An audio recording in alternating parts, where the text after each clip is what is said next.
Next करके okay.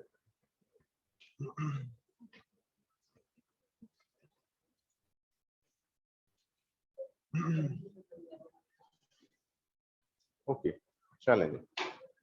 क्या हाल है भाई, सबके खैरियत से हैं? अल्हम्दुलिल्लाह। न्यू कमर्स कौन कौन है? सारे ही न्यू हैं, ठीक है।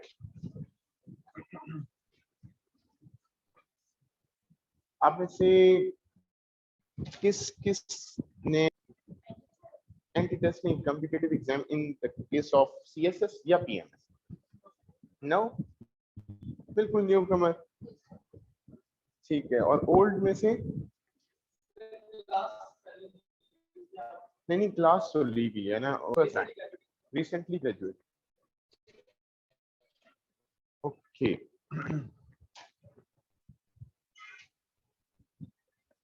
चलें, हम कौन सा टॉपिक लास्ट में कवर कर रहे थे? Human resource development. एक टॉपिक है जो न्यू कमर्स में सुन लें। आपका बैकग्राउंड क्या है? Sorry, chemistry, BS chemistry, BS English, BZU Namal. आपका एमर्सन नमल, ओके। चलें जी, आज हम टॉपिक जो करने लगे हैं उसका कितने परसेंट हो गया था ह्यूमन रिसोर्स डेवलपमेंट?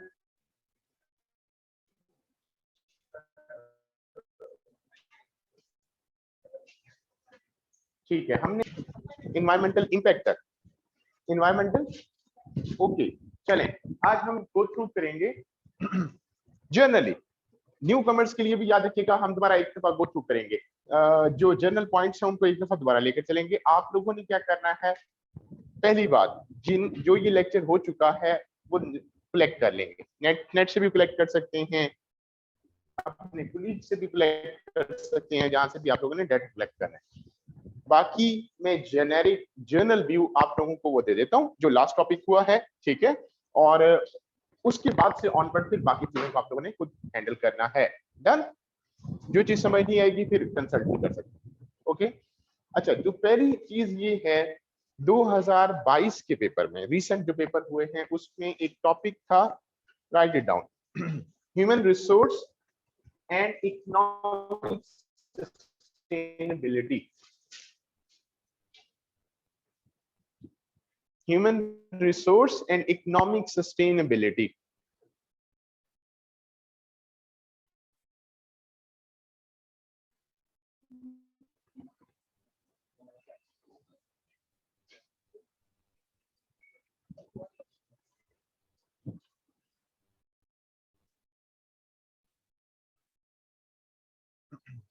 इसमें हमने जो वेरी फर्स्ट एंड फॉरमोस्ट चीज देखी थी वो हमने ये देखा था, what is human resource and what is economic sustainability. कौन बताना चाहेगा जिन्होंने लेक्चर ले ली है? Okay, you have 3 minutes, revise it and उसके बाद हम डिस्कस करते हैं। जल्दी से रिवाइज कर लो। और जो न्यू कमर्स हैं वो कुछ सोचेंगे क्या है, what is human resource, is economic sustainability.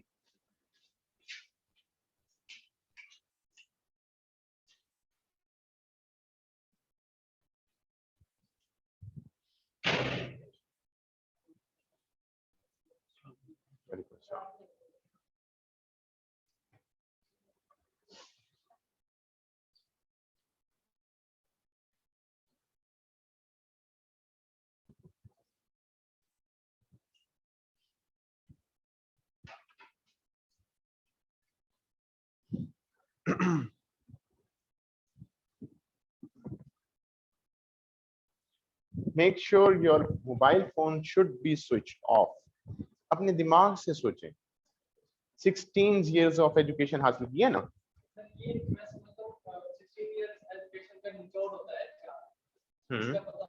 बिल्कुल ऐसी है, ठीक है।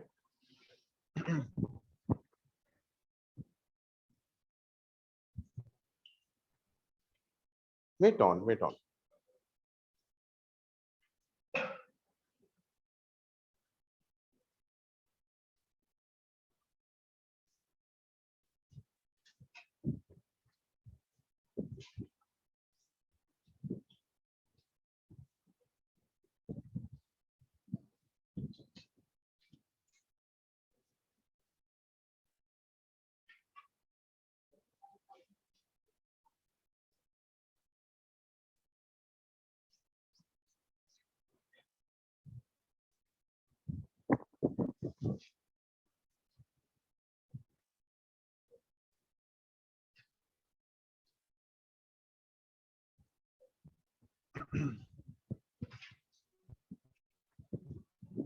चलें जी.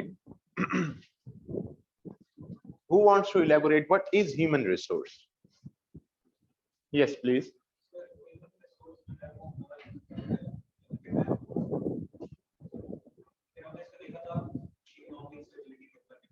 ठीक है. ह्यूमन रिसोर्स जो है वो इकोनॉमिक स्टेबिलिटी ला सकते हैं और किस तरह इकोनॉमिक स्टेबिलिटी है वो ह्यूमन रिसोर्स पे डिपेंड है. ठीक है. फिर इसके ऊपर हमने देखा था कि सबसे पहला इम्पैक्ट हमने देखा था कि एजुकेशन. मुझे सिर्फ ये बता दें what is human resource? What is human resource? तो जो हमारा मैन कैपिटल है, मैन फोर्स है वो. Sure. Anyone else? Yes, please.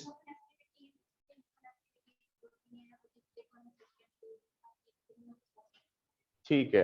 अगर हम बात करते हैं इकोनॉमिक रिसोर्स, उससे क्या मुराद होता है? माशी वसाइल. इकोनॉमिक रिसोर्सेज जो भी होते हैं वो किसी भी फॉर्मेट में हो सकते हैं, ऐसी है. अब अगर हम जनरल बात करते हैं ह्यूमन रिसोर्स की, या हम बात करें एनर्जी रिसोर्सेज, इट मींस वो एनर्जी से रिलेटेड रिसोर्सेज हो गए, ऐसी है ना. सिमिलरली हम जब बात कर रहे होते हैं ह्यूमन रिसोर्स की, इट मींस वो रिसोर्सेज जो ह्यूमन बीइंग्स की डेवलपमेंट के लिए फायदेमंद हों. ठीक है. वो resources either in the form of वो इकोनॉमिक हो, सोशल हो, पॉलिटिकल हो, एनवायरमेंटल हो, रिलीजियस हो, साइकोलॉजिकल हो, जिस भी एंगल से देखो, वो रिसोर्सेज जो आपकी ह्यूमन रिसोर्स की बिल्टअप में इस्तेमाल हो, that is called human resource development. ठीक है. अच्छा, अब अगर हम बात करते हैं economic sustainability, what is the meaning of sustainable? Stable से मुराद लंबे अरसे तक जो स्टेबल रहे उसको सस्टेनेबिलिटी कहते हैं. फॉर एग्जांपल फ्लक्चुएशन ना हो, जिस तरह की हमारे यहाँ पर लॉन्ग टर्म प्लान्स होने चाहिए. हम अगर कहते हैं हमने अपना एनवायरमेंट जो है सस्टेनेबल बनाना है, what is the meaning of that? Hand raise करना please. Last one. Long term development, balanced. यहां बैलेंस से क्या मुराद है?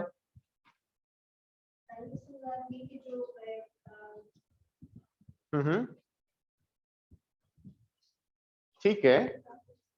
Think about it. यस. नहीं यार, आपके माइंड में कुछ आ रहा है?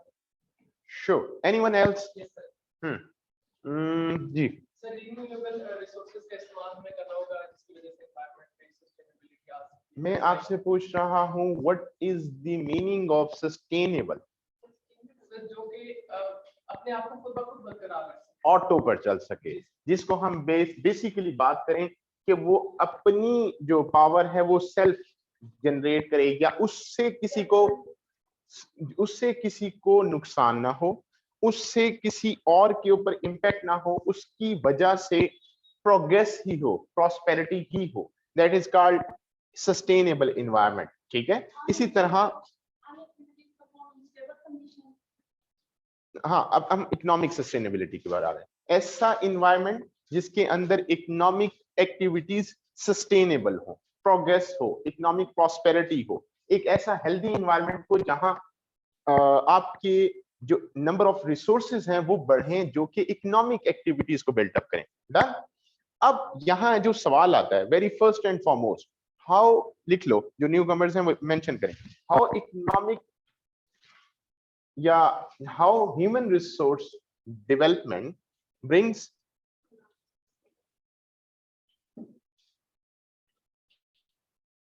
economic sustainability.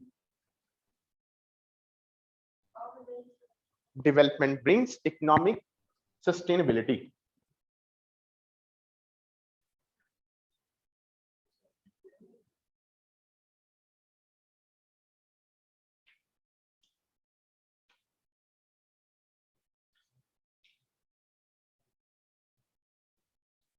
चलें, वेरी फर्स्ट हमने पॉइंट कौन सा डिस्कस किया था? लास्ट बॉय बताएगा, how human resource development brings economic sustainability. Very first, sorry,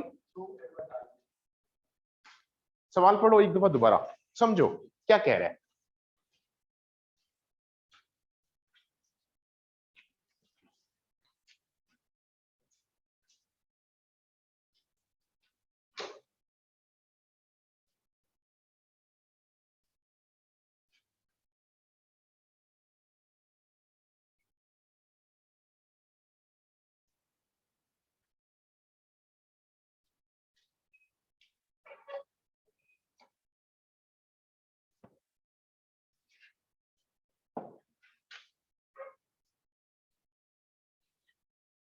simple अल्फाज में वो ये कह रहे हैं कि किस तरह जो ह्यूमन रिसोर्स की डेवलपमेंट है वो इकोनॉमिक सस्टेनेबिलिटी किस तरह ला सकती है या ला सकता है। ठीक है, अब वो कौन से वेज हैं जिसके through human resource economic sustainability को बिल्डअप करती है। अब आप लोगों ने क्या करना है, वन बाय वन पॉइंट्स वो बताने हैं कि हाँ जी सर ये फैक्ट्स हैं जो बताते हैं कि ह्यूमन रिसोर्स की डेवलपमेंट जो है ना वो इकोनॉमिक सस्टेनेबिलिटी बिल्डअप करती है। उसकी पहली मिसाल मैंने आप लोगों को मेंशन की थी। पहली मिसाल, दुनिया के अंदर वो कंट्रीज उठाकर देखो जिनका लिटरेसी रेट 99% है। फॉर एग्जांपल अमेरिका हो, इजराइल हो, फिनलैंड हो, नेदरलैंड हो, लग्जमबर्ग हो, ये जितनी कंट्रीज आप देखते हो इनका लिटरेसी रेट 99 से 100% के दरमियान। अब अगर ह्यूमन रिसोर्स जिनका 99 से 100% लिटरेसी रेट है, it means there humans are well developed, उनके ऊपर इन्वेस्टमेंट हुई। जब उनके ऊपर इन्वेस्टमेंट हुई है तो अल्टीमेटली क्या हुआ है, उनकी इकोनॉमिक सस्टेनेबिलिटी कैसे हमें नजर आती है, one of the strongest economies in the world. For example USA की दुनिया की स्ट्रॉन्गेस्ट इकोनॉमी है, ठीक है। लग्जमबर्ग को देखते हैं तो उनका जीडीपी पर कैपिटा कितना है, मैंने बताया था, सॉरी $138,000, ठीक है। अमेरिका का कितना है, $65,400। स्विट्जरलैंड का कितना है, 82,000 समथिंग है, ठीक है। और पाकिस्तान का कितना है, 1660, लिख लो आप लोग, लिख लो 82,000 नियर अबाउट है GDP per capita.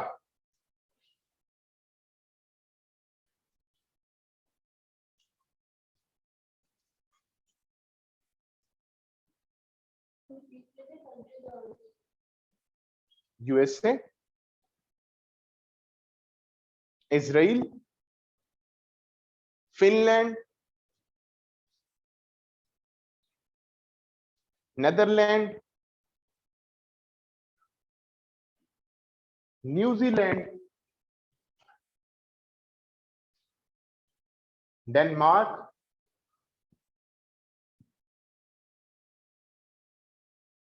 Iceland.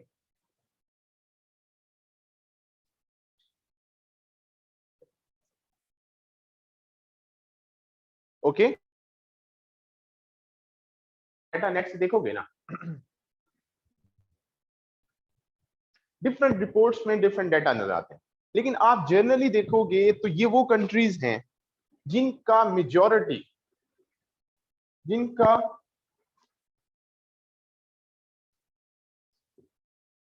Maximum आप लोग देखोगे इनके अंदर इकोनॉमिक सस्टेनेबिलिटी है, इनके अंदर लिटरेसी रेट हाई होगा, पीस होगा, प्रॉस्पेरिटी होगी, हैप्पीनेस इंडेक्स में आगे होंगे, टेरर एक्टिविटीज मिनिमम होंगी। ये जितनी भी सोशल आपके इंडिकेटर्स हैं इनकी स्टेबल नजर आएंगी। One of the major reason is that, the major reason behind that कि ह्यूमन रिसोर्स की डेवलपमेंट हुई, ठीक है। नहीं है ये समझ, जो चीज समझ नहीं है पूछना है, फायदा नहीं है फिर पढ़ाने का, मैं यहाँ बोलता रहूं आप लोगों को समझ ना है फायदा, ठीक है ना। अगला पॉइंट हमने क्या बताया था, yes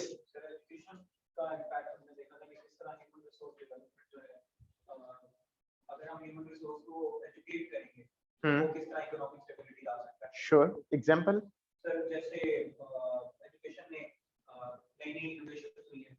very good, another example of that, आप दुनिया में देखो वो कंट्रीज जिनका लिटरेसी रेट हाई है उनकी इकोनॉमिक सस्टेनेबिलिटी इस तरह नजर आती है कि उन मुल्कों में इनोवेशंस हुई हैं। फॉर एग्जांपल अमेरिका लो, अब अमेरिका की अपनी दरियाफ्त, आज आप उस सब से मुस्तफीद हो रहे हो, that is Facebook, that is WhatsApp, that is Amazon, आप लोग जितनी चीजें देख रहे हो, इवन इंटरनेट व्हाट्सएवर, ये कहाँ की डेवलपमेंट है, यूएसए की हो गई या वेस्टर्न कंट्रीज जिनका हाई लिटरेसी रेट है। जब उनकी ये वाली डेवलपमेंट्स होती हैं तो अल्टीमेटली क्या होता है, जो आप लोग यहाँ परफॉर्म करते हो, यूज करते हो नेट वगैरह जो भी होता है, उसका बेनिफिट किसको होता है, उन्हीं कंट्रीज को होता है। जब उन कंट्रीज को होता है तो ऑटोमेटिकली उनकी इकोनॉमिक सस्टेनेबिलिटी बिल्डअप होती है, ठीक है, ये बात समझ आई। अगला पॉइंट क्या था, नेशनल इंटीग्रेशन, कौन इलेबोरेट करना चाहेगा, wait on, yes, how human resource development brings national integration for the betterment of economic sustainability, बताओ।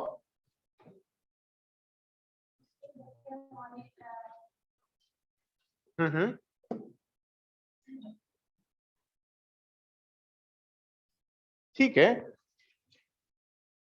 एक बात याद रखिएगा, अपने माइंड में ये चीज निकाल दें, अब जिस स्टेज पर हैं आप लोग, यू विल बिकम इंशाल्लाह एडमिनिस्ट्रेटिव ऑफिसर इन फ्यूचर, और अगर जब आपने एडमिनिस्ट्रेशन में आना ही है तो एक चीज का जो लैक कर रहे हैं ना, वो है आप लोगों का सेल्फ कॉन्फिडेंस, उसके ऊपर अभी से वर्कआउट स्टार्ट करें, ठीक है, और उस चीज को जितना जल्दी हो सके कॉप करने की कोशिश करें, खत्म करने की कोशिश करें, ठीक है, बिकॉज ये चीज, ये जो फैक्टर है ये आपको हाई लेवल पर ले जाने से रोकेगा, ठीक है।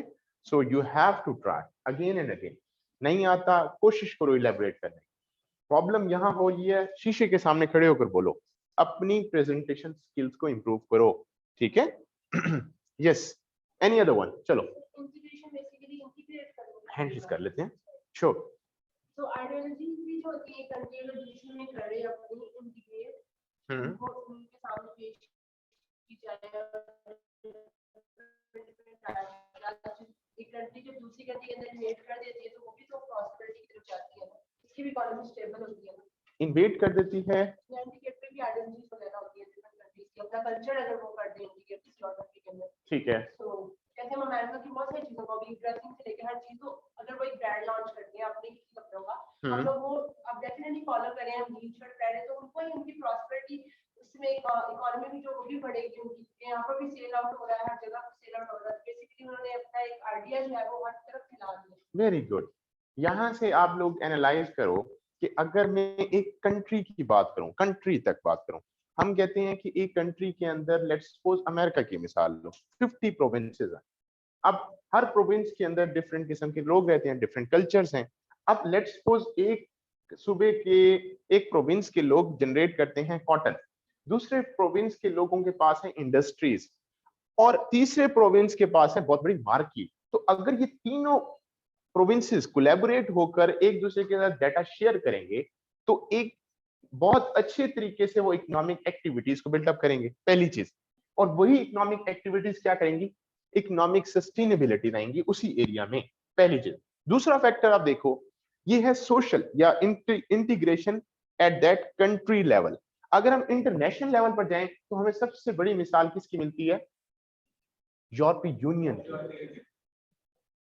वेल एजुकेटेड कंट्रीज का high literacy rate, they are integrated with each other, उन्होंने अपनी बाउंड्रीज को खत्म किया, बाउंड्रीज खत्म होने से क्या इंपैक्ट हुआ, उनको सिक्योरिटी के ऊपर एक्सपेंस बच गए उनके, मैक्सिमम जो एक्सपेंसिव, उनको थ्रेट जो थे वो खत्म हुए। उनकी इंटीग्रेशन ने क्या चीज प्रोड्यूस की, एक तो नंबर ऑफ गुड्स की ट्रांसपोर्टेशन स्टार्ट हुई, नंबर 2 आइडियाज शेयरिंग होना स्टार्ट हुआ। जब हम आइडियाज शेयर करते हैं, एक बंदे के पास आइडिया है, दूसरे के पास पैसा है, तीसरे बंदे के पास जगह है, तीनों मिलकर कोलैबोरेट करके एक और प्रोजेक्ट स्टार्ट करते हैं। अब वो जो प्रोजेक्ट स्टार्ट करते हैं वो अल्टीमेटली इकोनॉमिक एक्टिविटी स्टार्ट हुई, और उस इकोनॉमिक एक्टिविटी की वजह से इकोनॉमिक सस्टेनेबिलिटी बिल्डअप हो।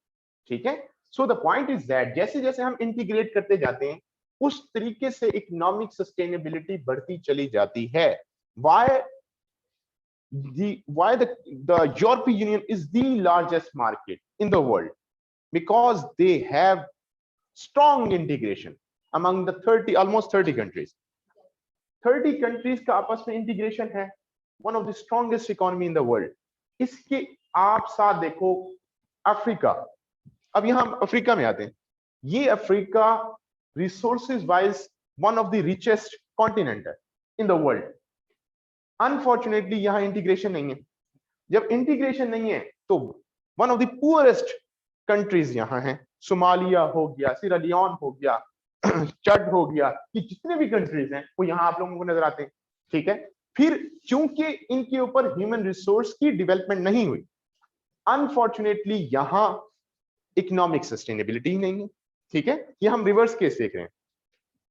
अगर हम देखते हैं कि वेल डेवलप्ड कंट्रीज को देखते हैं तो उनकी इकोनॉमिक सस्टेनेबिलिटी हमें नजर आती है क्योंकि उनके ह्यूमन रिसोर्स को डेवलप किया जाता है। ठीक है, दूसरी साइड पर देखते हैं तो वहां ह्यूमन रिसोर्स को चूंकि डेवलप नहीं किया तो अनफॉर्चुनेटली वहां इकोनॉमिक सस्टेनेबिलिटी नजर नहीं आती। ठीक है, लिख लो, सीरा लियोन का जीडीपी ग्रोथ रेट 2022 का, सीरा लियोन SIERRA, स्पेलिंग चेक कर लीजिएगा, SIERRA, सीरा लियोन LIEONE, एक कंट्री का नाम है। इसका जीडीपी पर कैपिटा है हार्डली 470 था या 430 डॉलर।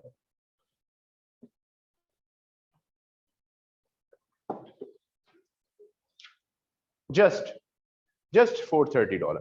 ठीक है, इसी तरह अफगानिस्तान, आपका नेबरिंग कंट्री, अफगानिस्तान का लिटरेसी रेट बिलो 50 है। ठीक है, और उनका जीडीपी पर कैपिटा 750 को टच कर रहा है, 750 डॉलर। ये जब अमेरिका था उस टाइम, अब इससे भी डाउनफॉल कर गया।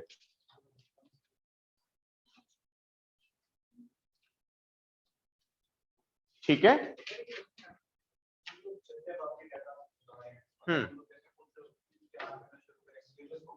ठीक है,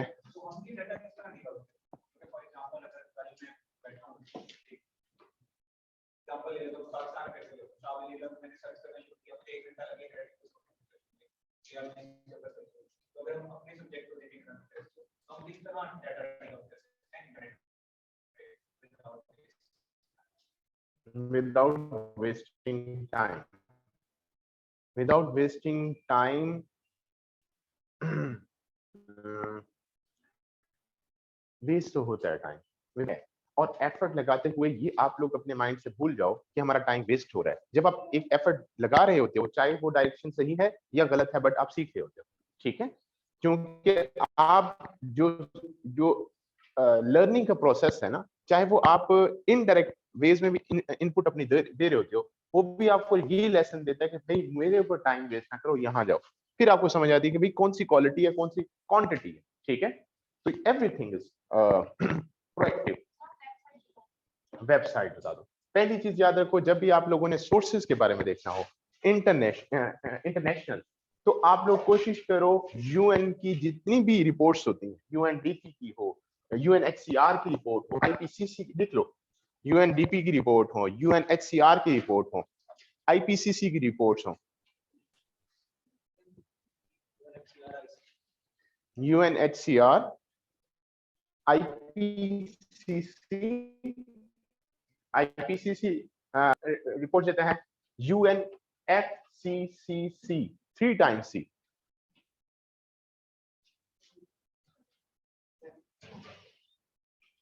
United Nations Framework on Convention on Climate Change.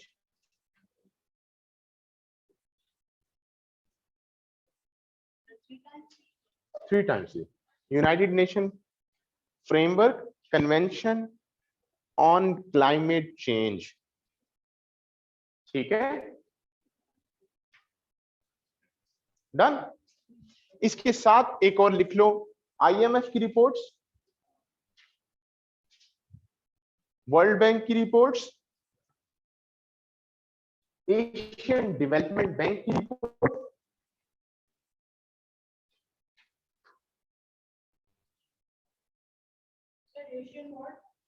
Asian development bank ADB, okay, इनकी रिपोर्ट्स को आपने लाजमी इंपॉर्टेंस देनी है, ठीक है।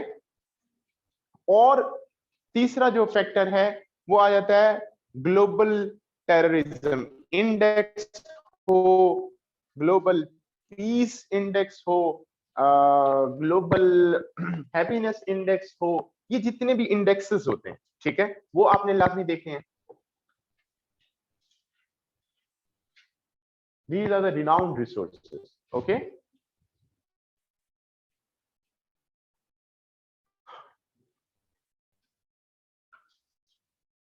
फिर करप्शन में आए तो करप्शन में ट्रांसपेरेंसी इंटरनेशनल की रिपोर्ट देखते हैं, बस TI जिसको हम कहते हैं TI, transparency international.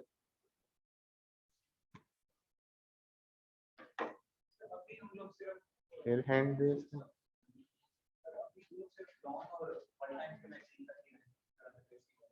I would not recommend World Times magazine because वो जो लिख रहे हैं वो स्टूडेंट्स होते हैं, ठीक है, समटाइम्स अच्छे भी क्वालिटी के भी होते हैं, बट मेजॉरिटी किस लिखा गया और उनका कॉम्प्रिहेंसिव डाटा नहीं होता इतना ज्यादा as compare to other one. अलबत्ता आप लोगों ने अगर पाकिस्तान में पाकिस्तान की से रिलेटेड जो भी चीजें देखनी हैं, उनके अंदर जो रिपोर्ट्स पढ़नी हैं, वो दो रिकमेंडेड इदारे समझ लो। पहला है, लिख लो, ISSI,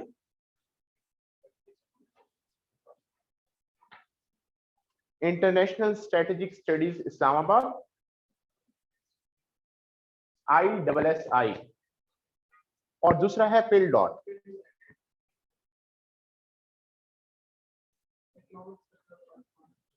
ठीक है, पिल डॉट कहो या डैट कहो, PILDOAT आई थिंक।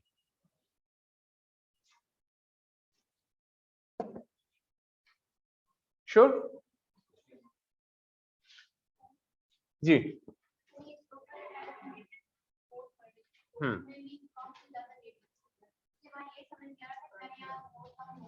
अच्छा, अब लेट्स सपोज एक और क्वेश्चन आ गया कि भाई हमने ग्लोबल टेररिज्म इंडेक्स को देखना स्टार्ट किया, तो वो हम कहां से देखें, हर एक रिपोर्ट का इतना ज्यादा डाटा है।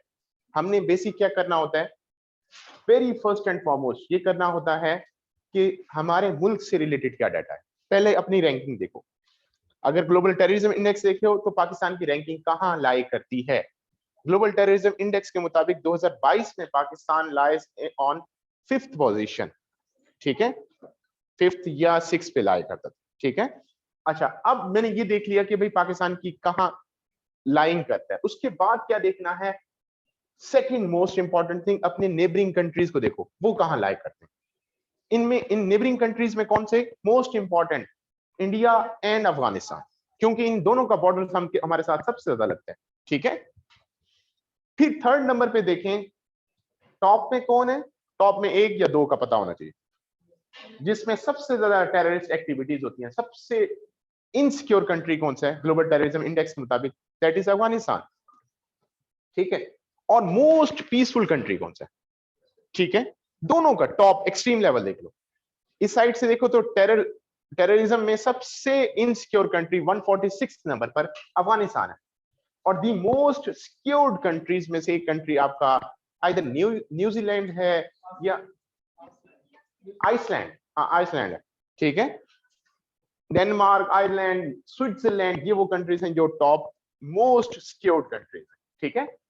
आप लोगों ने क्या करना होता है, अपनी कंट्री को देखो, रीजनल कंट्रीज को देख लो, और इंटरनेशनल लेवल पे जो सबसे ज्यादा इफेक्टिव कंट्रीज हैं, ठीक है, उनको देख लेना। डन। इसी तरह हम अगर लेट्स सपोज रिपोर्ट पढ़ना स्टार्ट करते हैं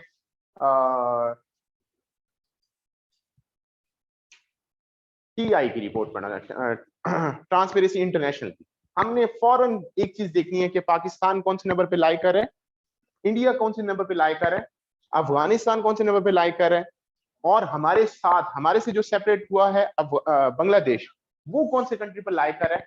सिमिलरली इंटरनेशनल लेवल पर सबसे ज्यादा सिक्योर कंट्री कौन सा है और सबसे ज्यादा इफेक्टेड कंट्री करप्शन से कौन सा है। अब उसका फायदा क्या होता है, अब इस डेटा को यूटिलाइजेशन भी करनी है, सिर्फ याद नहीं कर लेना। फॉर एग्जाम्पल आप लोगों ने क्वेश्चन लिखना स्टार्ट किया ह्यूमन रिसोर्स की डेवलपमेंट का, अब ह्यूमन रिसोर्स की डेवलपमेंट के ऊपर क्वेश्चन लिखते हो, आप कहते हो कि जी ह्यूमन रिसोर्स को जो कंट्रीज डेवलप करते हैं उन कंट्रीज के अंदर लॉ एंड ऑर्डर की सिचुएशन बेहतर होती है। फॉर एग्जांपल 99% आइसलैंड का लिटरेसी रेट है, वहां लॉ एंड ऑर्डर की सिचुएशन बेहतर है, तो उनका ट्रांसपेरेंसी इंटरनेशनल की रिपोर्ट के मुताबिक उनमें सबसे कम करप्शन है। अब ये मैंने उसकी डेटा डाल दिया, ठीक है ना, बात समझ आई है ना।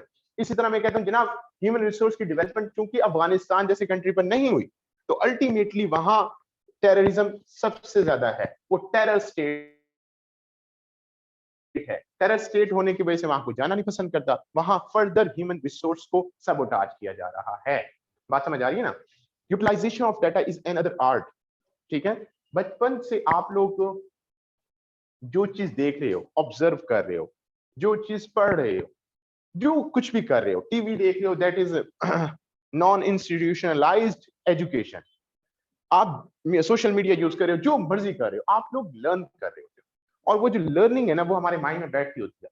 अनफॉर्चुनेटली हम लोग क्या समझते हैं कि जो हमने किताब से पढ़ लिया वो हमारी लर्निंग है, ऐसे नहीं होता। हमारी डेली लाइफ में जो जो चीजें हम लर्न आउट कर रहे हैं उसको हम यूटिलाइज कर सकते हैं, ठीक है, और उसको यूटिलाइज करना सीखें। यहाँ हमारा एक ही आर्ट होना चाहिए, दैट इज क्रिटिकल थिंकिंग, और वो क्रिटिकल थिंकिंग हमें एक चीज सिखाता है कि आप how to use a specified data for diversified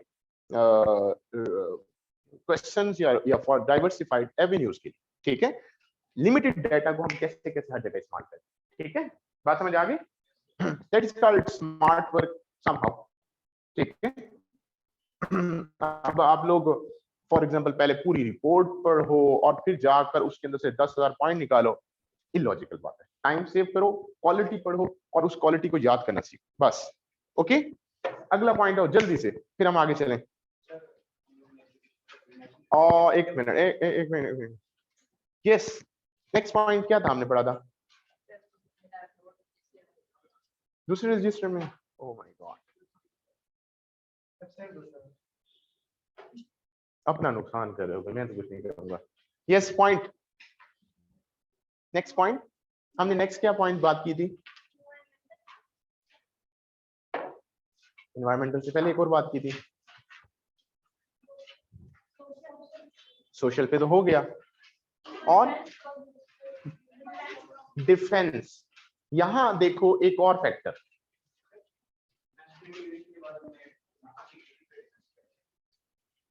चलो डेमोक्रेसी को भी कर लेते हैं, तो पहले डिफेंस कर लेते हैं। हम कहते हैं कि वो कंट्रीज जिनका ह्यूमन रिसोर्स अच्छा डेवलप होता है वो अपना डिफेंस अच्छे तरीके से कर पाते हैं। वो डिफेंस किसी भी फॉर्मेट में हो सकता है, वो format in a sense of weapons की सूरत में भी हो सकता है, वो format in a sense of their own resources की प्रोटेक्शन की सूरत में भी हो सकता है, वो defence in the form of international या ग्लोबल डिजीजेस को डिफीट करने की सूरत में भी हो सकता है, ठीक है। फॉर एग्जांपल दुनिया में अगर देखें तो दुनिया का सबसे स्ट्रॉन्गेस्ट आर्मी किसकी है, यूएसए की, टेक्नोलॉजिकल बात ऐसी है ना। अच्छा, अब हम देखते हैं कि one of the strongest defence system उनका है। अब उनका स्ट्रॉन्ग होने की वजह से दुनिया उनके वेपन्स परचेज करती है, ऐसी है ना। अब जब वेपन परचेज करती है तो इकोनॉमिक सस्टेनेबिलिटी आएगी, उनकी इंडस्ट्रीज बूम अप करेंगी, ऐसी है ना। फिर दुनिया क्या करती है, फिर उन कंट्रीज से अपने एग्रीमेंट्स कर लेती है। वो कहती है कि हम अपनी प्रोटेक्शन खुद नहीं करते, ऐसे करो अमेरिका आप आओ हमारी प्रोटेक्शन करो, हम आपको पे बैक करेंगे। For example Saudi Arab, UAE, Japan, इस तरह के कंट्रीज ने क्या किया हुआ है, एग्रीमेंट्स किए हुए, वो आपको पे बैक करती हैं। वो कहती हैं कि ये ले जी अमेरिका, आप हमारे से ये पैसे ले लें और आप हमारी सिक्योरिटी प्रोवाइड करें, ठीक है। तो इस तरह के एग्रीमेंट्स जब होते हैं तो वो क्या करते हैं, जॉब अपॉर्चुनिटीज क्रिएट करते हैं उन कंट्रीज के लोगों के लिए जिनका डिफेंस सिस्टम स्ट्रांग होता है, ठीक है।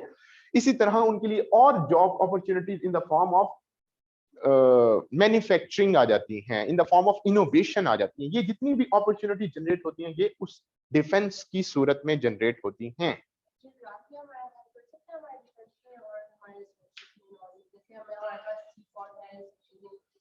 अभी हम जो बात कर रहे हैं, हमारा एक टारगेट होना चाहिए, हमारा टारगेट है ह्यूमन रिसोर्स, ठीक है। हम अभी ज्योग्राफी को अभी नहीं छेड़े, ज्योग्राफी बहुत फायदेमंद है, हम उन टॉपिक्स पर आ रहे ही नहीं है। इन्वायरमेंट कैसे बेनिफिशियल हो सकता है, ज्योग्राफिक जियो स्ट्रेटेजिक लोकेशन कैसे हो सकती है, that is totally different thing, okay. यहां तक बात समझ आ गई। अच्छा, फिर इसके अलावा अगर जो कौमें अपने ह्यूमन रिसोर्स को डेवलप करती हैं, वही कौमें एंटीवायरसेस बना पाती हैं। जैसे कोरोना का एंटीवायरस दरियाफ्त हुआ, जिस कंट्रीज ने जिन कंट्रीज ने अपना कोरोना वायरस एंटीवायरस दरियाफ्त किया, उन्होंने पूरी दुनिया में बेचना स्टार्ट किया, और वही जब बेचते गए तो इकोनॉमिक एक्टिविटीज उन्हीं के कंट्रीज में स्टार्ट हुई, ऐसी है ना। और इकोनॉमिक बेनिफिट उन्हीं कंट्रीज को होना स्टार्ट हुआ। अब जैसे थर्ड वर्ल्ड कंट्रीज को जिन कंट्रीज को बेचा है, इंडिया हो, पाकिस्तान हो, जितने, श्रीलंका हो, ये तो एक मार्केट्स बन गई, इन्होंने तो परचेज करना ही करना था। अब वो ऑटोमेटिकली बेनिफिट यहां से पैसा उठकर उन्हीं के कंट्रीज में गया और वहां इकोनॉमिक सस्टेनेबिलिटी बिल्डअप डन। तीसरा मैंने एक और एंगल बताया था, इजराइल के केस में बताया था। कौन कौन सी टेक्नोलॉजीज मैंने मेंशन करवाई थी? स्टेल्थ टेक्नोलॉजी लिख लो, न्यू कमर्स लिख लो। स्टेल्थ टेक्नोलॉजी मैं ये जल्दी जल्दी करवा रहा हूं क्योंकि ये ऑलरेडी हो चुका है। Only for the new commerce, आप लोगों को एक दफा रिदम में आ जाओ और बाकियों का रिवीजन हो जाए और आपको तोहफा मिल जाए, छुट्टी करेगा।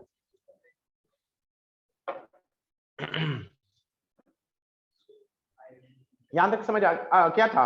स्टेल्थ टेक्नोलॉजी कौन बताएगा? बल्कि सॉरी, आयरन डोम पहले बात कर लेते हैं। Iron dome technology please. जगह पर ही, जिस जगह पर ये टेक्नोलॉजी लगाई जाती है, तो वो उससे बाहर तो मतलब वहां पर उसको कैप्चर कर लेते हैं, किसी मिसाइल को या फिर ड्रोन को वहां पर कैप्चर कर लेते हैं, वो इस तरह की कोई नुकसान नहीं। ठीक है,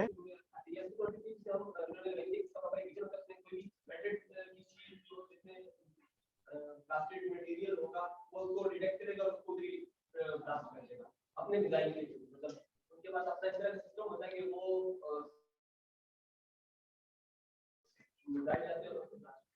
ठीक है। Is there any difference between S400 technology और Iron Dome technology? Sure. Anyone? Electrical engineer कोई बैठा हुआ आप में से? इलेक्ट्रिकल का बंदा कोई नहीं बैठा हुआ? सारे खामोश हो जाए हैं? चलो। नहीं, इलेक्ट्रिकल इंजीनियर हूं भाई, मैं कॉन्फिडेंटली कह रहा हूं, हैं? सुनो, दोबारा बताता हूं।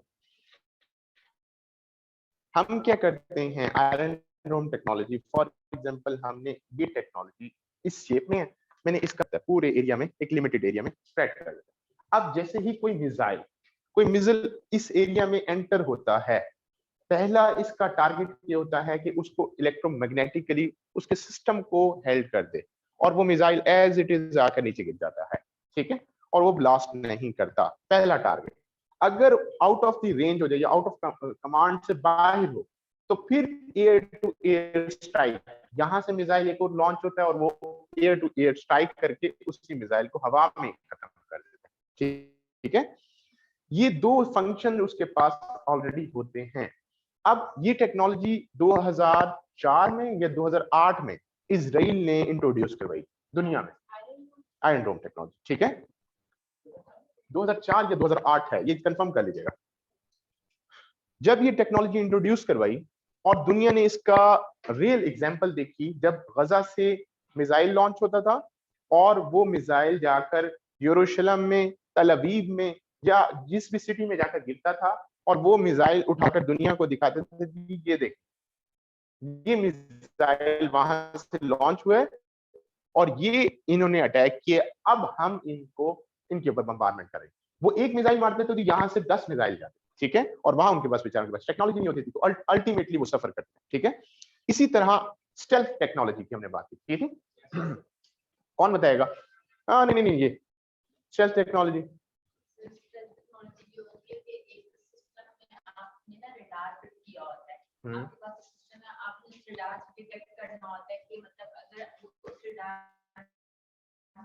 टकरा जाए तो उसको वहीं पर ही मतलब कंट्रोल कर लेना होता है, फिर इस तरह का कुछ था। ओके, आधा दिमाग कहीं और होता है, आधा यहाँ होता है, ऐसी है, पक्की बात है। इनको बुलाओ। हाँ जी, आप बताएं, थोड़ी ऊंची आवाज।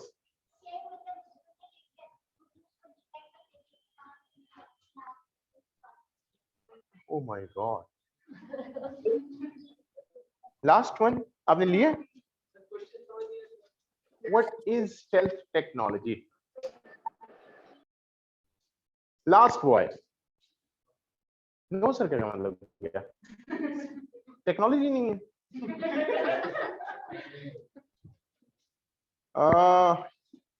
प्लीज कर दो, नहीं आ रहा माइंड में। किसके माइंड में आ रहा है? Okay,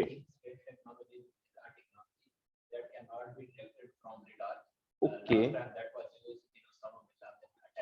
very good.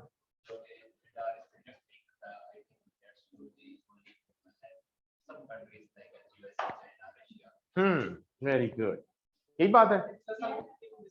Something is missing, चलो आप वो इलेबोरेट कर दो। कार्बन फाइबर एक मटेरियल है, वो इस्तेमाल किया जाता है जिसकी वजह से जो रेडिएशन है रडार की वो एब्जॉर्ब कर लेता है और वो उसके रडार में कम से कम आता है, जिसकी वजह से वो पकड़ा नहीं जाता, और ये ज्यादातर 5th जनरेशन फाइटर जेट्स में इस्तेमाल होती है। ओके, वेरी गुड, यही बात है। किसी को समझ आई? नहीं आई? देखो, हम होता क्या है, एक्चुअली हम रडार फिक्स करते हैं अपने बॉर्डर्स पर, ठीक है। उन रडार का पर्पस क्या होता है? रेडियो वेव्स फेंकते हैं, रेडियो वेव्स सिग्नल भेजते हैं। ये जो रेडियो वेव सिग्नल जाते हैं, अब हवा के अंदर जाके स्प्रेड हो जाते हैं। जब ये स्प्रेड होते हैं तो अगर कोई भी चीज, चाहे वो कोई परिंदा हो, चाहे वो कोई जहाज हो, कोई भी मटेरियल जैसे भी उस रेंज में आता है, तो ये जो रेडियो वेव्स होती हैं ये उसको टच होती हैं तो उसको लग कर वापस रिफ्लेक्ट बैक होती है, और ये जो रडार होता है ये उसको रिसीव करता है और रिसीव करके बताता है कि भाई वो कितनी स्पीड में आ रहा है, कितने बड़े साइज की चीज है, क्या है। That is called radar system, ठीक है। अब होता क्या है, स्टेल्थ टेक्नोलॉजी ने एक और इंट्रोडक्शन करवाई, वो ये थी कि भाई जो आपकी जो भी चीज हो, चाहे वो आपका गिलास भी हो, चाहे वो आपका जहाज हो, जो भी चीज हो, अगर मैं इसके इर्द गिर्द कार्बन फाइबर कर देता हूँ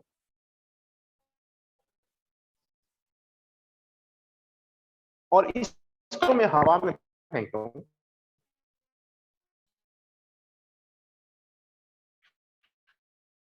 और वो रडार के सामने जाकर लगती थी, तो वो कार्बन फाइबर के होते थे, वो उसको एब्सॉर्ब कर लेता, वो उसको रिफ्लेक्ट बैक होने नहीं देता। जब रडार डिटेक्ट नहीं करता, वो कहता है कोई चीज भी, अनफॉर्चुनेटली वहां से चीज गुजर रही होती है, जहाज हो या जो भी हो। ये जो टेक्नोलॉजी थी, ये टेक्नोलॉजी अमेरिका ने इंट्रोड्यूस करवाई, ठीक है। और इस टेक्नोलॉजी की बेस पर इन्होंने 2 हेलीपैड थे 2011 में, उसामा बिन लादेन या एबटाबाद ऑपरेशन में, जो इस पाकिस्तान की टेरिटरी में अफगानिस्तान एंटर हुए, और वो होते डायरेक्ट एबटाबाद के पीएमए काकुल के साथ जाकर उन्होंने ऑपरेशन स्टार्ट किया, and that was another disaster for us, because वो जो एरिया है that is very secure area, for the sake of military purpose, ठीक है।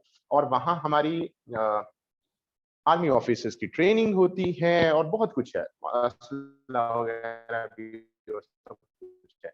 और अगर वहां तक 2 हेलीपैड्स विद इक्विप्ड वेपन पहुंच गए हैं, that is another collateral damage for us, ठीक है। और जिसकी वजह से दुनिया ने बहुत ज्यादा बातें भी की थी कि आपका तो एयरफोर्स सिस्टम ही इनइफेक्टिव है। और फिर इंडिया जैसे कंट्री को मौका मिल गया कि भाई देखो, ये हमारे ऊपर बातें करते थे, आज इनकी हालत देखो, ये अपने मुल्क को नहीं संभाल पा रहे और ये हो रहा है। उनमें से एक हेलीकॉप्टर गिर गया था due to some technical problem, और समटाइम्स वो कहते हैं कि जनाब पीएमए से शूट हुआ था, एक मिसाइल लॉन्च किया गया था और उसके थ्रू गिराया गया था। बट अब रियलिटी नहीं पता। मैंने डिस्कस किया था मिलिट्री ऑफिसर्स के साथ, काफी सीनियर मोस्ट थे, और उनमें से मैं आई वाज इन शॉक। मैंने कहा ये पॉसिबल नहीं है कि आर्मी को ना पता हो या एयरफोर्स को ना पता हो कि ये एक्टिविटी होने जा रही है। बट एट दैट टाइम उनकी स्टेटमेंट यही थी कि हमें नहीं पता था, ठीक है। It means we were surprised by the American air force. और फिर जाकर जब ये हेलीपैड गिरा, हमने वो वाला मटेरियल चाइना के साथ भी शेयर किया, हमने अपनी रिसर्च लेबोरेटरीज में भी वर्कआउट किया, और वही मटेरियल हमने GF-17 थंडर में इस्तेमाल किया, ठीक है। और इसीलिए GF-17 थंडर में समहाउ हम कहते हैं कि भाई इतने परसेंट ये भी स्टेल्थ है। 4.5 जनरेशन का है। अभी जो J-10C लिया है चाइना से, that is again somehow stealth fighter jet, ठीक है। एक और टेक्नोलॉजी मैंने लिखवा दी थी, that is S-400, S-300 and S-400। अब बता देंगे, आप बताएंगे? अभी भी नहीं बताए। एयर डिफेंस सिस्टम कैसे? ओके जी, मैं बता, ये भी सही है। कौन बताएगा भाई? एनीवन?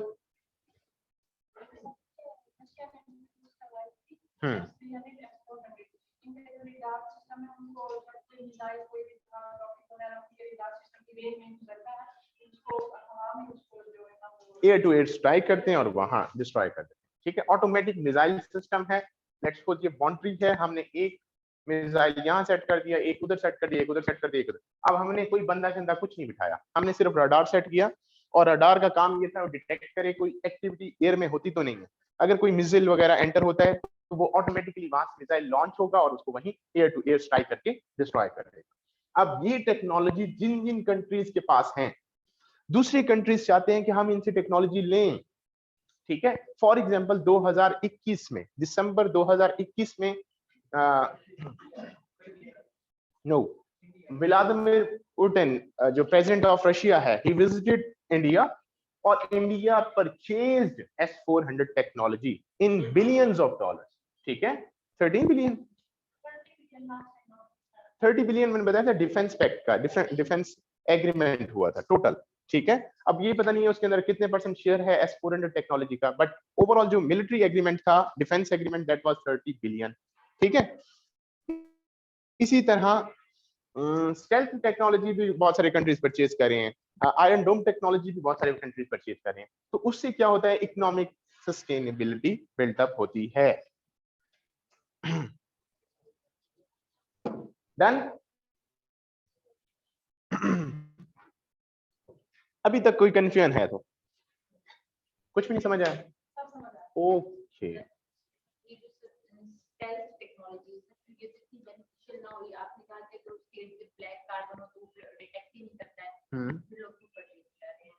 क्यों परचेज कर रहे हैं, कोई बताएगा?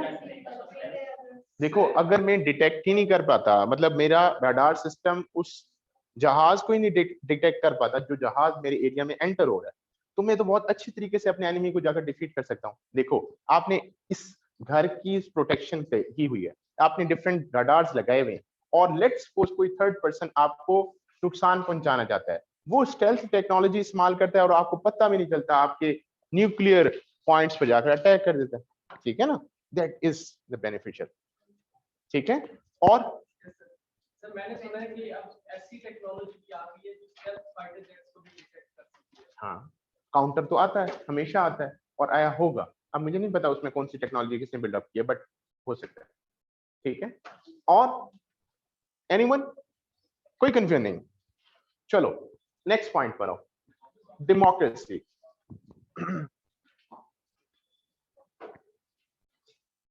ह्यूमन रिसोर्स पर अच्छा वर्क कर लो, ये नेक्स्ट मिनिमम 2 to 3 years तक आएगा टॉपिक, बार बार आएगा और डिफरेंट एंगल से वो पूछेगा, चाहे वो करंट अफेयर में पूछे, चाहे वो पाकिस्तान अफेयर में पूछे, चाहे वो एसए में पूछे, वो बहुत सारे एंगल्स में पूछ सकता है और ये डाटा आप हर जगह इस्तेमाल कर सकते हो, ठीक है। डेमोक्रेसी किस तरह ह्यूमन रिसोर्स को बिल्डअप करती है, या ह्यूमन रिसोर्स किस तरह डेमोक्रेटिक नॉर्म्स को बिल्डअप करता है, कोई बताएगा? सर जब हमने एजुकेट कर दिया अपनी आवाम को, तो वो जो लीडर्स इस तरह के इलेक्ट करेंगे डेमोक्रेटिक, जो कि इन दी एंड बेनिफिशियल होंगे आपके इकोनॉमिक सिस्टम में, ठीक है। बड़े लिखे लोगों को पता होगा कि हमारी नीड्स क्या हैं, हमारे वांट्स क्या हैं, तो इस तरह डेमोक्रेटिक जो लीडर्स हैं वो इलेक्ट होंगे। दूसरा जो नेशनल इंटीग्रेशन होगी, तो लोगों को एक दूसरे के साथ ये लिंक्स होंगे कि हमें उससे क्या फायदा हो सकता है, या हमें इकोनॉमिक स्टेबिलिटी हमें किस तरह मिल सकती है, दूसरों के साथ ट्रेड करके या दूसरों के साथ रह के। तो इस तरह डेमोक्रेटिक नॉर्म्स प्रिवेल करेंगे जब एजुकेटेड क्लास या ओके। सर चाइना में पहले भी हेल्प आउट करता है, चाइना हमें हेल्प आउट करता था, मैं हमारे साथ कोऑपरेट करता था, लेकिन ये इमरान खान गया तो भी मैंने सुना है कि वो भी हेल्प आउट करने से मना कर दिया, सऊदी ने मना कर दिया। तो क्या लीडर एक जो होता है टाइपिंग कंट्री में, उसका इम्पैक्ट बहुत ज्यादा होता है जो कि हमने चूज किया होता है, लेकिन उस लीडर का इम्पैक्ट होता है दूसरी कंट्रीज के साथ रिलेशन में। इन कंट्रीज तो नहीं ये चीज देखती, उन्होंने तो अपने बेनिफिट्स देखने होते हैं, तो लीडर्स के साथ जो रिलेशन है वो भी मैटर करता है। ऑलवेज मैटर, ठीक है। आप लोगों के सोसाइटल लिंक्स इस बेस पर बेस कर रहे होते हैं कि आपको अगला बंदा कैसे रिस्पॉन्स करता है। जी बिल्कुल, ऐसे हैंड रेज करना है, ठीक है। याद रखिएगा, हमारी ये टॉपिक से थोड़ा सा डिफरेंट हो जाता है, but the point is that हमेशा जो लीडरशिप होती है ना, वो अगर इफेक्टिव है, वो अगर उसकी इंटरनेशनली डोमिनेंस है या इंटरनेशनली इन्फ्लुएंशियल है, तो कंट्रीज चाहते हैं उसके साथ लिंक अप करना, ठीक है। और एक बंदा या बंदी रिज्ड है, एक बंदा या बंदी किसी के साथ सलाम करना पसंद नहीं करती, तो कंट्रीज भी चाहते हैं भाई हम नहीं मिलते, ठीक है। If they are selecting such type of people, it means their nature is the same, ठीक है। और अगर नेचर उनकी ये है तो इस किस्म के लोगों से दूर रहो।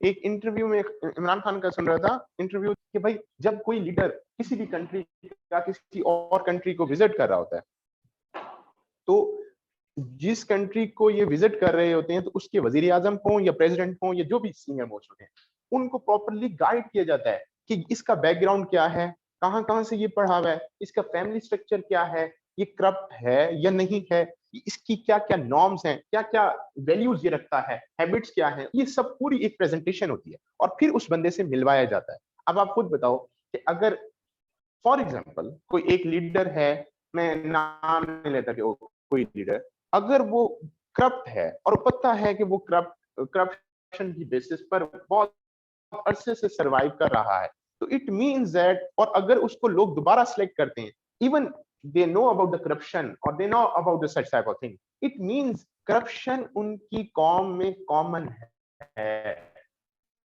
they are corrupt people, ठीक है।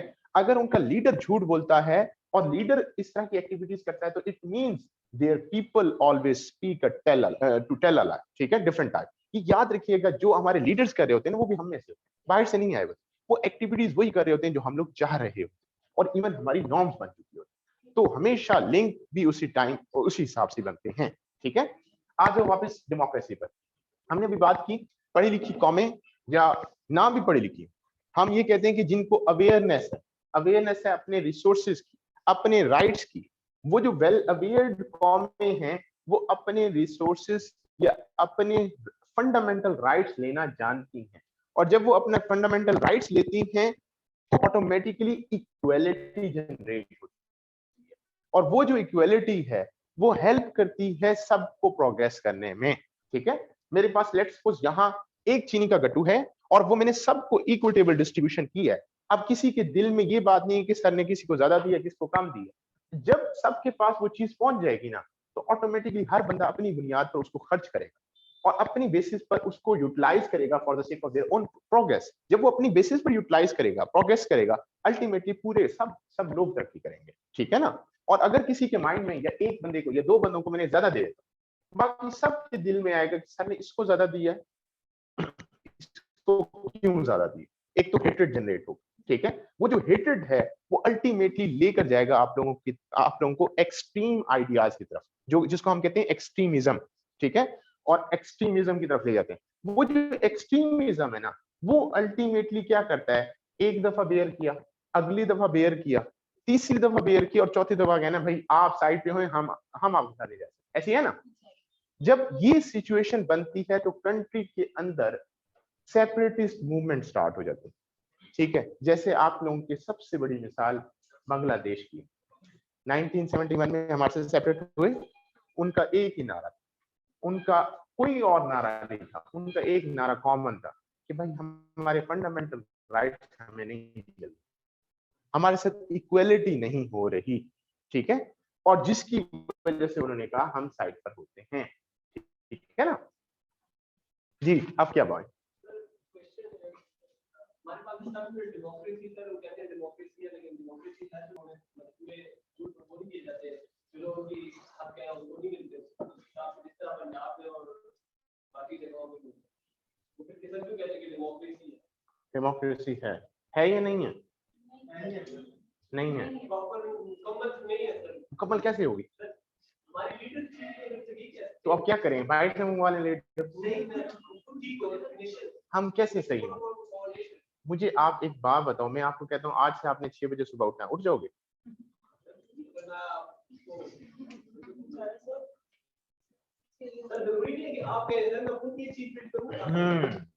जब तक आप खुद एनालाइज नहीं करोगे, जब तक आप अपनी एक्टिविटीज से वेल अवेयर नहीं होगे, और जब तक आपका अपना जी नहीं चाहेगा ना चेंज करने का, जितनी मर्जी में फोर्स लगा लो नहीं हो सकता। बात सिंपल है, याद रखना। इसीलिए कहा जाता है dictatorship is not a good administrative structure या एडमिनिस्ट्रेटिव वे जिसके थ्रू हम किसी को कंट्रोल करते हैं। डंडे के जोर पर कब तक आप बात चुप करवा सकते हैं? मैं अगर किसी को कहूँ चुप करके बैठो, डंडा मारूंगा, 2 दफा बैठोगे आप लोग, तीसरी दफा कहोगे सर मैं कहूँगा चुप, फिर बैठ जाओगे, चौथी दफा आप गुस्से में आकर बाहर निकल जाओगे, आपको सर ये क्या है, हम नहीं बैठना पसंद करें, ऐसी है ना। ऑटोमेटिकली याद रखिएगा, अनटिल और अनलेस। अब हम जरा डेमोक्रेसी को अगर हम एग्जांपल लेना, democracy is a culture, it is not a process, ये बात याद रखो, इट इज अ कल्चर। और ये कल्चर डेवलप होने में सेंचुरीज लगती हैं, एक ही दम कभी डेवलप नहीं होता। दुनिया की one of the oldest democracies अगर हम देखते हैं ना, तो हमें नजर आती हैं 2 मेजर डेमोक्रेसीज, एक यूके और दूसरी यूएसए, ठीक है। यूके में कब डेमोक्रेसी आई थी? 1600 में, ठीक है। आज से कितने 100 साल पहले? 400 इयर्स प्लस, ठीक है। उनकी डेमोक्रेसी इतनी पुरानी है, ऐसी है ना। अच्छा, अब अमेरिका को देखो, अमेरिका में कब डेमोक्रेसी आई? 1776 में जाकर वो पैदा हो रहा है, ठीक है। और उससे ऑनवर्ड उनकी डेमोक्रेसी प्रिवेल करना स्टार्ट कर रही है। मिनिमम भी लगाएं तो 200 प्लस इयर्स बनते हैं, ऐसी है ना। आज 2022 में, या हम चलो 2022 में खड़े होकर कहते हैं कि सर हमारी डेमोक्रेसी तो नजर ही नहीं आती, इमेच्योर डेमोक्रेसी है, कहीं नजर आती है कहीं नजर नहीं आती, ऐसी है ना। हम अपने आप को कंपैरिजन करते हैं अमेरिका के साथ, हम अपने आप को कंपैरिजन करते हैं यूके के साथ, सर वहां डेमोक्रेसी देखा, यहाँ नहीं, यहाँ सक्सेसफुल नहीं है, ये खत्म कर, ये क्या ड्रामा बन, ऐसी है ना। हम ये नहीं देखते कि उनको कितना टाइम लग चुका है। हमारी डेमोक्रेसी को प्रिवेल करते हुए हार्डली 70 इयर्स भी नहीं हुए। अनफॉर्चुनेटली उस ड्यूरेशन में 35 इयर्स तो आपको मिलिट्री ने किया, ठीक है। सो 35 इयर्स को तो आप किस तरह कंपैरिजन कर रहे हो 400 साल वालों के साथ? Is that comparison? कभी भी नहीं हो सकता ना, कॉमन सेंस है। So it takes time, always democracy is a norm, it takes time. वो जो डेवलपमेंट होती है with the passage of time आती है। चाइना का वन पार्टी सिस्टम अलग सिस्टम है।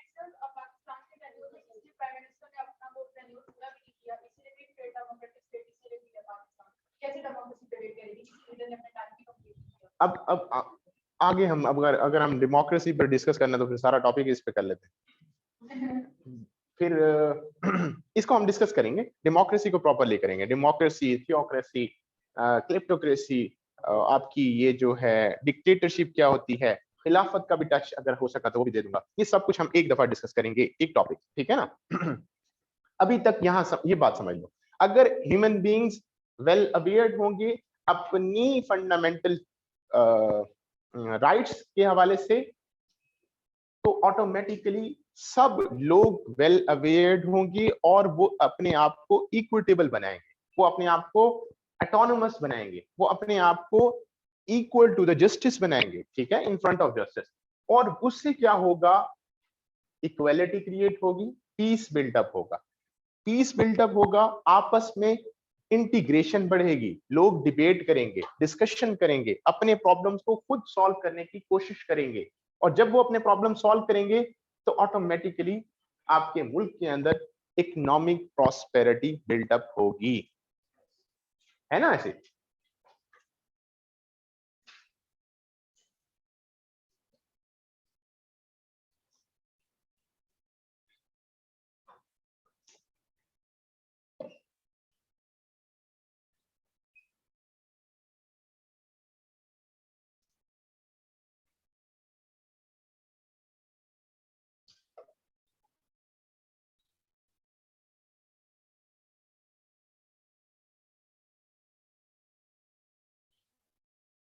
उसकी सबसे बड़ी मिसाल ले लो, सबसे बड़ी हुक्मरानी जिस कंट्री ने किया दैट इज ब्रिटिश राज, ठीक है। और ब्रिटिश राज का डोमिनेट करना वर्ल्ड पर, one of the basic reason was democratic system in that country, ठीक है।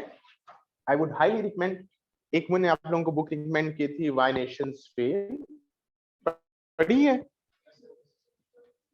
व्हाई नेशंस फेल, लिख लो।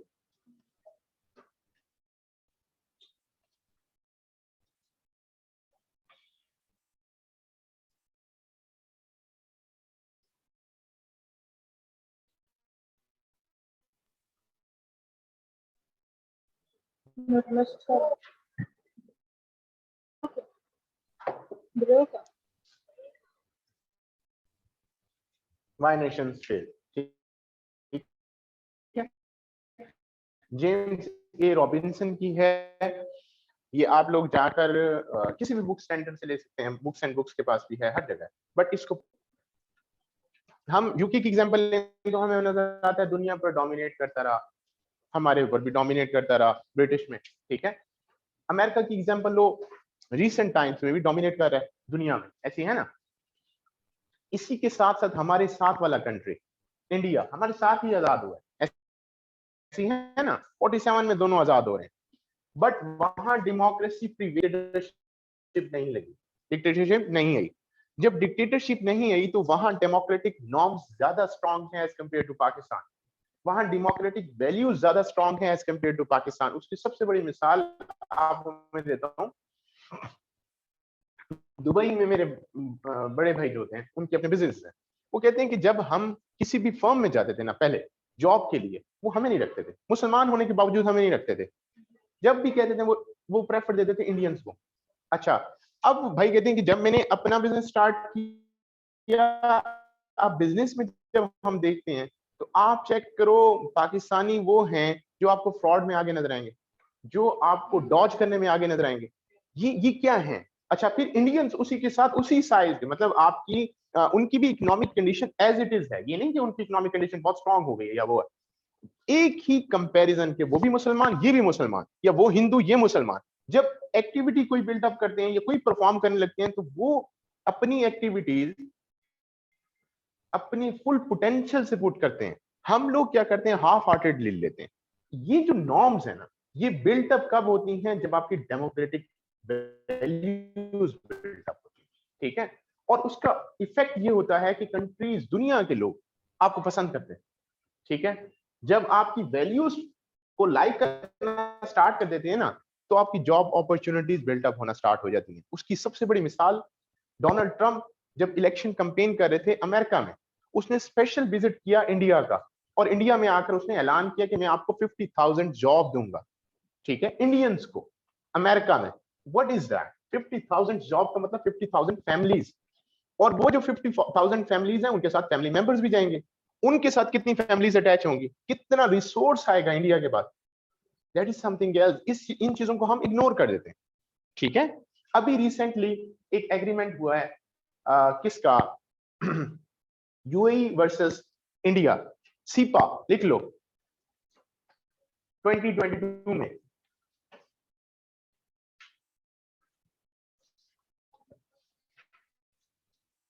वालेकुम अस्सलाम। CEPA, CEPA, आई थिंक ये जनवरी 2022 में हुआ है, comprehensive economic partnership agreement, economic partnership agreement.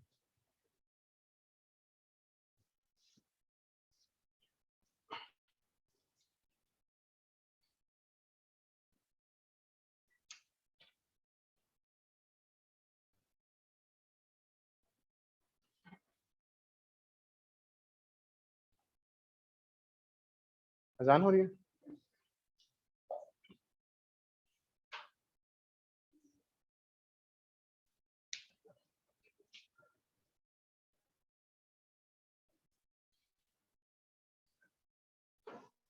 अजान।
इधर अकेडमी में आया था, लेक्चर अभी दे रहा हूँ मैं, थोड़ा आधे एक घंटे तक देगा करके दुआएं में वो काम कर लेंगे आप।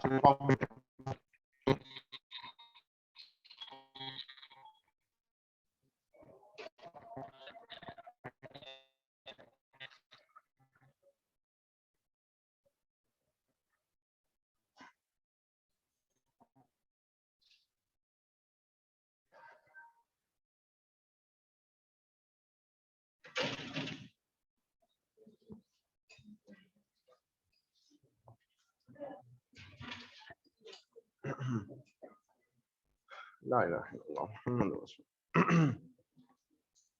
सीपा की समझ आ गई?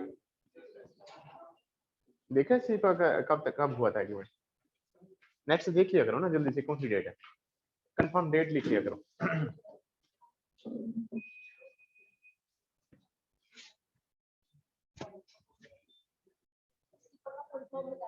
कॉम्प्रिहेंसिव इकोनॉमिक पार्टनरशिप एग्रीमेंट था क्या? जनवरी 2022 में हुआ है या मार्च में हुआ है, एग्जैक्ट मुझे वो याद नहीं आ रहा, बट 2022 में, ठीक है। अच्छा, अब ये है क्या, ये एग्रीमेंट हुआ है बिटवीन इंडिया और यूएई, ठीक है। इंडिया और यूएई ने क्या एग्रीमेंट किया है कि हम नॉन ऑयल प्रोडक्ट्स के ऊपर एग्रीमेंट करेंगे। हम अपना क्या करेंगे, हम फ्री ट्रेड एग्रीमेंट करेंगे। मींस आप भी हमारे पास चीजें भेजें, हम भी आपके पास चीजें भेजेंगे, कोई टैरिफ कोई टैक्स वगैरह एक दूसरे पर नहीं लगाएंगे, ठीक है।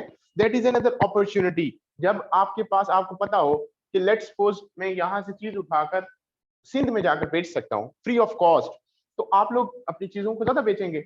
सिमिलरली आपको पता चले कि भाई आपकी प्रोडक्ट यहाँ से उठकर चाहे दुबई भी चली जाएगी तो उसके ऊपर कोई टैक्स नहीं लगेगा, तो आप लोग वहां भी जाकर बेचेंगे, आपकी इकोनॉमिक एक्टिविटीज बढ़ जाएंगी। ये क्यों एक्टिविटीज बढ़ रही हैं? Due to effective management in the form of political leaders, ठीक है। जहां डेमोक्रेटिक नॉर्म स्ट्रांग होती हैं वहां लीडरशिप स्ट्रांग आती है, ठीक है। जब लीडरशिप स्ट्रांग आती है तो वो लीडरशिप क्या करती है, साउंड फॉरेन पॉलिसीज बनाती है या साउंड फॉरेन एग्रीमेंट्स करती है, इन द फॉर्म ऑफ सीपा हो गया, इन द फॉर्म ऑफ एससीओ हो गया, ये जो भी जितनी भी फॉर्मेट के हो गए, बायलैटरल एग्रीमेंट, मल्टीलैटरल एग्रीमेंट, वो क्या करती हैं, अल्टीमेटली इकोनॉमिक बेनिफिट देती हैं उस कंट्री को। नहीं समझ आई? नहीं आ रही? ऐसी है, साउंड हो गया ऐसा ऐसा ऐसा ऐसा। न्यू कमर्स को भी समझ नहीं आ रही? आपको आई है? आपको आए भी सबको आएगी, ऐसी है ना? Sure, no problem. क्या चीज दोबारा बताओ? आपने कहा कि इंपोर्ट और एक्सपोर्ट होगी दूसरी को कैट है, इसके आगे इकोनॉमिक स्टेबिलिटी रहेगी। हाँ, कैसे आएगी ये? याद रखो, देखो हमारे मुल्क के अवाम में से हमारे रिप्रेजेंटेटिव्स होते हैं ना, ऐसी है ना। अगर वो अच्छी लेजिस्लेशन करेंगे, अच्छी लेजिस्लेशन से मुराद की है वो कहेंगे कि जनाब हमें हर एक कंट्री के साथ बेहतर ताल्लुकात बनाने चाहिए। अब ये उनकी डिसीजन है, जो आपके लीडर्स हैं। अगर वो कह देंगे कि हमने सबके साथ बेहतर ताल्लुकात बनाने हैं, हमने चाइना के साथ भी अच्छे ताल्लुकात बनाने हैं, हमने इंडिया के साथ भी अच्छे ताल्लुकात बनाने हैं, हमने अफगानिस्तान, अमेरिका, रशिया सबके साथ बेहतर ताल्लुकात। अब जब वो बेहतर ताल्लुकात सबके साथ बनाएंगे तो अल्टीमेटली उसका बेनिफिट क्या होगा? वो जो कंट्रीज जिन जिन के साथ बेहतर ताल्लुकात होंगे वो आपके मुल्क में एक्टिविटीज करेंगे, इकोनॉमिक एक्टिविटीज करेंगे, पहला। दूसरा फायदा, आप लोगों के पास जॉब अपॉर्चुनिटीज बढ़ जाती है। आप लोगों के पास जॉब अपॉर्चुनिटी इस तरह बढ़ जाती है कि उन कंट्रीज के अंदर लोग पसंद करते हैं, भाई पाकिस्तानी आओ, आप लोगों को हम, और जॉब अपॉर्चुनिटीज है। ये जो जॉब अपॉर्चुनिटीज हैं, आप लोग जाकर वहां जॉब करते हैं, आप लोग वहां जाकर उनके मुल्क में पार्ट प्ले करते हैं, जैसा कि सऊदी अरब है, जैसा कि यूएई, पाकिस्तान की ऑलमोस्ट 8 मिलियन के नियर अबाउट पीपल वहां रह रहे हैं, ठीक है, आपके यूएई और सऊदीया में। अब जब इतना बड़ा चंक वहां गया है, वहां जाकर वो पार्ट प्ले कर रहे हैं, जॉब अपॉर्चुनिटीज ले रहे हैं, वो अल्टीमेटली क्या करें, पैसा कमा कमा के कहां भेज रहे हैं? अपने मुल्क में भेज रहे हैं ना। यहां इकोनॉमिक सस्टेनेबिलिटी है, ठीक है ना? बात समझ आ गई? अब किसी को कंफ्यूजन हो, not only for democracy but effective leadership, effective legislation, यूं समझ लो, ठीक है। और वो इफेक्टिव लेजिस्लेशन या इफेक्टिव लीडरशिप कब आती है? जब आपकी डेमोक्रेटिक नॉर्म स्ट्रांग होती है, ठीक है।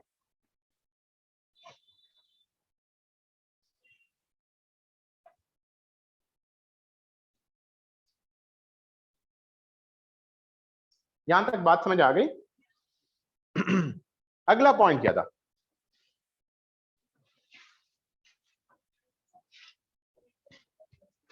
सॉरी,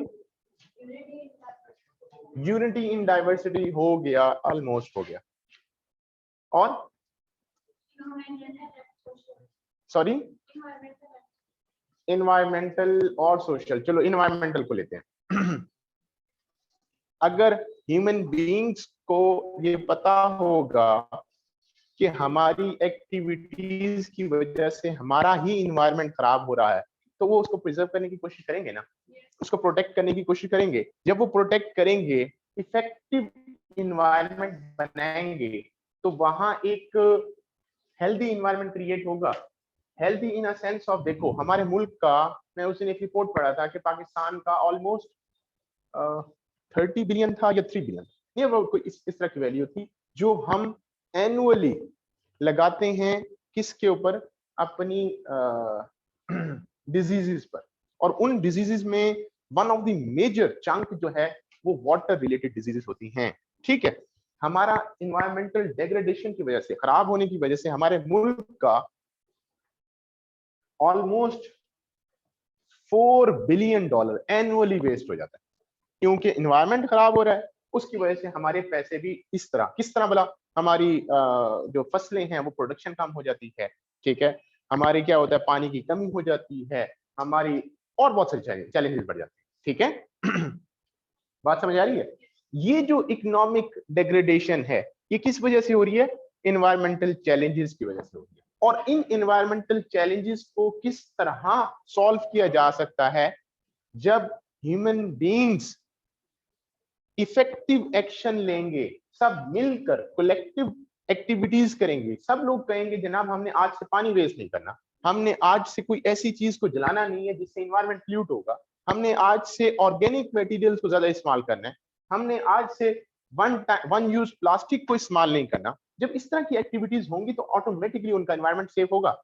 जब इन्वायरमेंट सेफ होगा तो इकोनॉमिक प्रॉस्पेरिटी भी आती है। ठीक है, बस यहां तक देख लो, यहां तक बात समझ लो। ठीक है, वरना हम इस टॉपिक पर पूरी डिबेट भी करेंगे एनवायरमेंटल वाले टॉपिक पर। उसके अंदर ग्लोबल वार्मिंग होगी, वाटर स्कैर्सिटी होगी। ठीक है अगला पॉइंट, अगला कौन सा पॉइंट, यहां तक, यहीं तक हो गया था। चलो अब एक और हेडिंग दो, हाउ ह्यूमन रिसोर्स डेवलपमेंट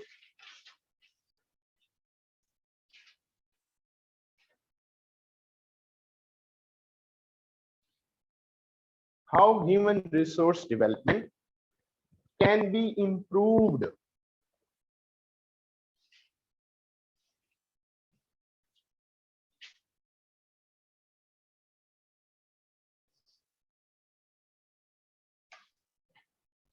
ठीक है, how human resource development can be improved for economic sustainability।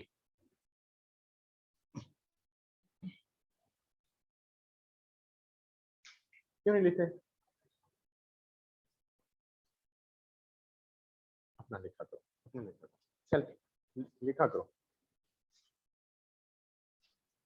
Done.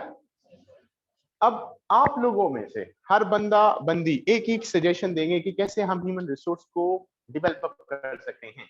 ये मेरा काम नहीं है, मैं भी करूंगा, लेकिन आप लोगों की अपनी थिंकिंग को स्ट्रेंथन करना है, मैच्योर करना है। So you have 1 minute, think about it. और एक पॉइंट जो डिस्कस हो जाएगा वो डिस्कस दोबारा नहीं होगा, फिर सर ये नहीं आना चाहिए सर वो वाला पॉइंट उसने बोल दिया। थिंक अबाउट, तो एक और भी तो आ सकता है, सोच लो, अगला भी सोच के रखो।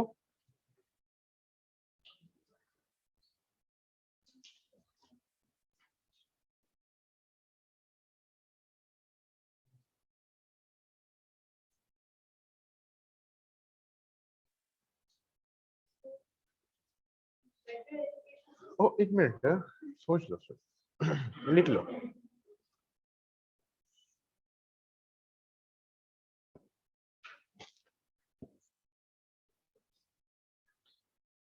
लेक्चर का टाइम वैसे तो बिल्कुल एंड हो रहा है, जल्दी जल्दी डिस्कस कर लो।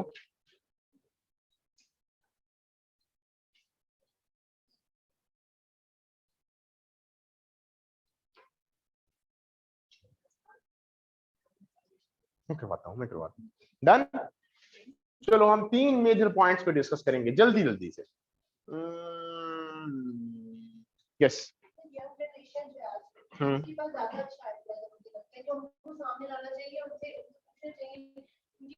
पास बिजनेस के ज्यादा अच्छे आइडियाज है और काफी सारे अच्छे आइडियाज हैं, उनसे पूछेंगे अगर उनको आगे लाया जाएगा, उनको मौके दी जाएगी पढ़ने की, देगी तो हमारे इकोनॉमी जो है वो स्टेबल ज्यादा है। Empowerment of the youth, yes sir, लिख लो, empowerment of the youth can bring economic sustainability।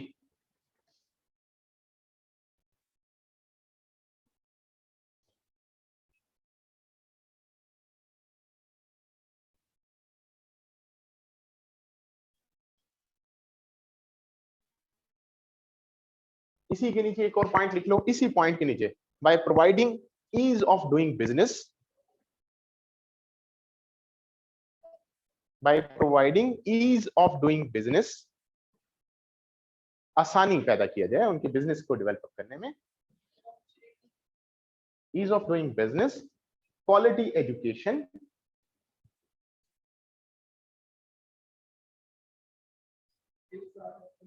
Sorry character building, skills development programs,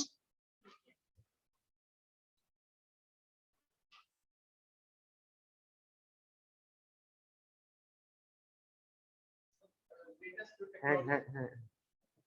अभी रुक जाओ, लेटेस्ट टेक्नोलॉजी वाले बात में यहीं तक रुको। डन।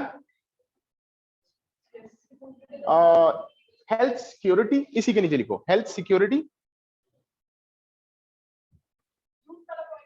जी जी, यूथ के अंदर।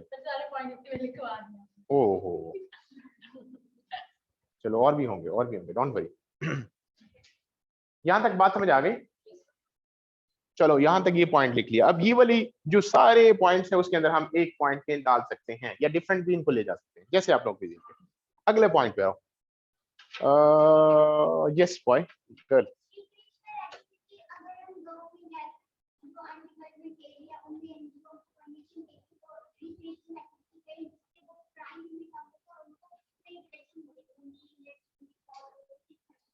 रिक्रिएशनल एक्टिविटीज,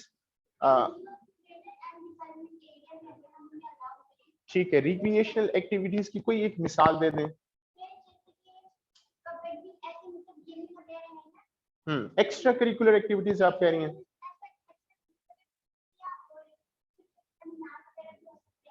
ठीक है,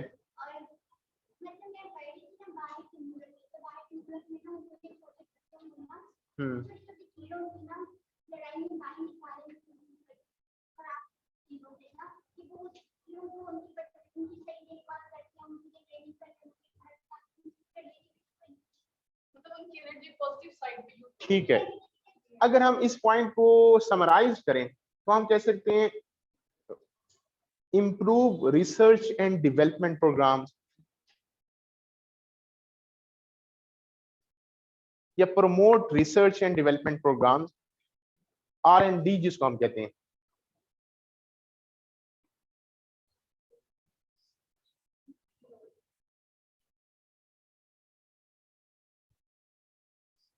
एक और यही नीचे पॉइंट लिख लो, हम कह सकते हैं कि प्रमोट सोशल एक्टिविटीज।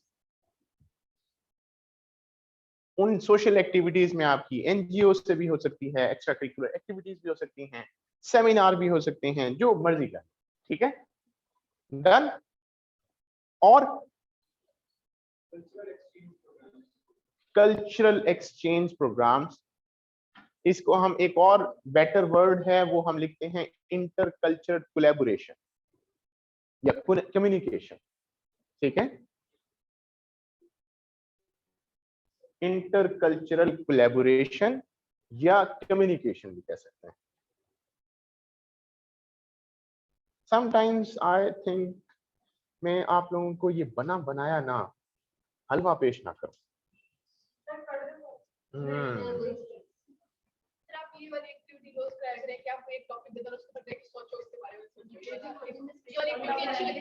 अच्छी लगती है, ठीक है, बिल्डअप होती है, क्रिटिकल एक्टिविटीज बिल्डअप होती हैं, सेल्फ थिंकिंग पर जोर आता है।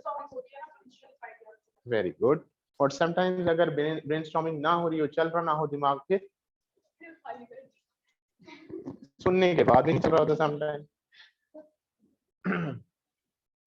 अच्छा, अगला जल्दी से पॉइंट ऑफ टेक्नोलॉजिकल अपग्रेडेशन। अच्छा, इंटरकल्चरल कम्युनिकेशन क्या होती है? इंटरकल्चरल कम्युनिकेशन का मतलब ये है कि हम एक कल्चर को दूसरे कल्चर के साथ इंटीग्रेट करते हैं। फॉर एग्जांपल, मुसलमानों का या इस सब कॉन्टिनेंट का कल्चर एक इंडियन कल्चर ऐसी है, हम इस कल्चर को चाइनीज कल्चर के साथ कोलैबोरेट करते हैं, हम इस कल्चर को रशियन कल्चर के साथ कोलैबोरेट करते हैं, हम उनके साथ एक्सचेंज प्रोग्राम करते हैं। आई अटेंडेड अ प्रोग्राम, उसका नाम मुझे भूल गया, इस्लामाबाद में सेरीना होटल अरेंज करवाते हैं हर साल, और उसमें क्या था, आपके ये जो सेंट्रल एशियन कंट्रीज हैं, ताजिकिस्तान, तुर्कमेनिस्तान, उज्बेकिस्तान, इधर से ईरान से, तुर्की से, ये सारे डेलीगेट्स हैं और उन्होंने अपने अपने कल्चर्स को एग्जिबिट किया था, ठीक है, एक्सपो समझ लो या एग्जिबिट किया था, और आई वाज देयर, और मैं लकीली आई वाज देयर, और वो जो इवेंट था उसमें इतनी डाइवर्सिटी थी एंड आई वाज शॉक कि भाई उन्हीं में से एक लड़की थी जो ताजिकिस्तान की थी, वो कहती थी भाई आप लोगों के ये जो बाबर हो गए, ये जो गौरी हजरात थे, ये लोग भी हमारे ही एरिया से उठ के आए हुए थे और हमारे ही नॉर्म्स आके इन्होंने इधर इंप्लीमेंट किए हैं, ठीक है। चंगेज खान को देखो, वो मंगोलिया से उठ के आता है और यहाँ इस साइड पर, तो ये क्या होता है, ये कल्चरल कम्युनिकेशन बढ़ रही होती है, और जब कल्चरल इंटीग्रेशन बढ़ती है तो कंट्रीज के आपस में ताल्लुकात बेहतर होते हैं, ठीक है। जब कंट्रीज के ताल्लुकात बेहतर हैं वो अल्टीमेटली इकोनॉमिक एक्टिविटीज लाती है, ठीक है, इकोनॉमिक सस्टेनेबिलिटी आती है। आपके ताल्लुकात एक रशियन के साथ बेहतर होते हैं, आप कहते हो भाई मेरे पास आम है, वो कहता है मेरे पास डंडे हैं, ठीक है, आपको उन स्टिक्स की जरूरत होती है और आप उनको मैंगोज की जरूरत होती है, आप वहां भेजते हो, वो आपको पास भेजते हैं, ठीक है। दैट इज समथिंग डिफरेंट, जो इकोनॉमिक एक्टिविटीज। आम क्या है, आम हमारे कंट्री का क्या है, इन अदर वर्ड्स हम ये कह सकते हैं कि एक हम कहते हैं जी आम फलों का बादशाह है, ऐसे कहते हैं, ऐसे है ना, चलो जी आम को नहीं लेते, हम कहते हैं सोनलवा क्या है, that is another culture, that is another material culture, जिसको मटेरियल कल्चर कहते हैं। हम वो वाली प्रोडक्ट उठा के दूसरों को देते हैं, अपने कल्चर को एक्सचेंज करते हैं, प्रमोट करते हैं। ये पिज्जा क्या है, ये भी तो किसी कल्चर की प्रोडक्ट है ना, ऐसी है ना, इटालियन पिज्जा और भी कौन कौन से पिज्जा, ऐसी है ना, ऐसी है ना, ये हमारी प्रोडक्ट है। ये जो सबवे आप लोगों के खुले में, ये कौन सी प्रोडक्ट है, ये हमारी है, वहां की वेस्टर्न कल्चर है, अमेरिकन कल्चर ऐसी है ना। और ये यहूदी साजिश को छोड़ दो, उसे बाहर निकला, वो जो यहूदी साजिश है, क्योंकि हम पसंद करते हैं, ऐसी है ना। सो अगर आपकी प्रोडक्ट, देखो आज इंडिया और पाकिस्तान को कंपैरिजन करो, हम दुश्मन, दोनों कंट्रीज एक दूसरे के दुश्मन है, लेकिन इंडियन मूवी रिलीज होती है, गाने सुन लो, मूवीज देख लो, हम देखते हैं, इवन जितनी मर्जी लड़ाई है, ठीक है, हमने जहाज गिराने के बाद पहला काम क्या, भैया फ्री होके मूवी देखते हैं, कौन सी, इंडियन जहाज गिराया और इंडियन मूवीज देखनी, अल्टीमेटली बेनिफिट किसको हो रहा है, समटाइम, क्योंकि एंजॉयमेंट ज्यादा हो रही है ना उसमें। So the point is that again कि हम लोग इंटरकल्चरल कम्युनिकेशन करते हैं तो इकोनॉमिक प्रॉस्पेरिटी भी बिल्डअप होती है। बेसिकली हम उनसे ज्यादा होंगे, लेकिन हम उनके बहुत सारे कल्चर साथ लेके आए, हमारे सामने रहती है, सब चीजों का कंसेप्ट नहीं है, लेकिन हम करते हैं क्योंकि हम वहां से आए और भी उनके कल्चर का हिस्सा है, तो हम लेके आते हैं। जब एक जगह से हमारी रूट्स नहीं होती, जब उनसे ज्यादा होते हैं तब उनका पार्ट के साथ लेके 100% that is called intercultural communication. और यही वजह है कि आज हमने करतारपुर कॉरिडोर ओपन किया है, वहां के लोग आकर कहते हैं हम तो ऐसे लगता है इंडिया में ही खड़े हैं, ऐसे है ना। दैट इज अनदर सेंस कि भाई जब इंटरकल्चरल कम्युनिकेशन होते हैं तो ऑटोमेटिकली लोग आइडियाज एक्सचेंज करते हैं, कोलैबोरेट करते हैं, कॉन्फ्लिक्ट्स रिलीज होते हैं, कम से कम हो जाते हैं, माइटिगेट होते हैं, और उन कॉन्फ्लिक्ट्स की कमी की वजह से कंट्रीज आपस में कोलैबोरेशन बढ़ती है, कंट्रीज की, ठीक है ना। बस, और किसी के माइंड में एक पॉइंट और है तो जल्दी से बता दो, बस उसके बाद रिसाइकलिंग।